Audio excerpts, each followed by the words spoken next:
Tak malu, pria pamer uang ratusan juta di tengah jalan, tantang warga siapa yang paling kaya. Pria Parubaya di Tapanuli tengah jadi sorotan usai aksinya pamer uang ratusan juta di tengah jalan. Aksi pria pamer uang itu diketahui terjadi di persimpangan Jalan Arion dan Jalan Kartini, Kecamatan Pandan, Kabupaten Tapanuli Tengah, Sumatera Utara pada Sabtu 4 November 2023 lalu.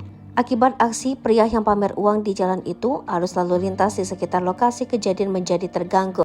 Dikutip dari Tribun Medan, momen saat pria pamer uang dan duduk di tengah jalan itu direkam oleh warga. Kini, rekaman itu beredar luas di media sosial. Adapun salah satu akun yang membagikan video itu adalah Instagram isroq.official. Dalam cuplikan video tersebut, seorang pria terlihat tengah duduk dengan santai di persimpangan jalan tanpa mengenakan baju. Pria itu bertelanjang dada dan hanya mengenakan celana pendek sambil menunjukkan sejumlah uang pecahan Rp100.000.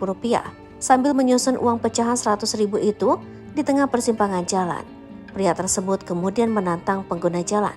Ia mengajak pengguna jalan untuk bersaing siapa yang paling kaya. Tindakan yang dilakukan oleh seorang pria yang diketahui bermarga Huta Barat, penduduk Kecamatan Pandan itu, lantas menarik perhatian masyarakat dan pengendara yang melintas. Tak hanya itu, lalu lintas di persimpangan Jalan Arion dan Jalan Kartini di Kota Pandan sempat terganggu karena aksi pamer uang yang dilakukan pria tersebut. Berdasarkan informasi yang diperoleh, petugas polisi dari Polsek Pandan turun ke lokasi dan berhasil mengajak pria tersebut untuk meninggalkan tempat kejadian. Setelah itu, pihak kepolisian kemudian mengantarnya kembali ke rumahnya yang berlokasi tidak jauh dari tempat kejadian. Namun hingga kini belum diketahui secara pasti apa alasan pria Parubaya itu melakukan aksinya itu.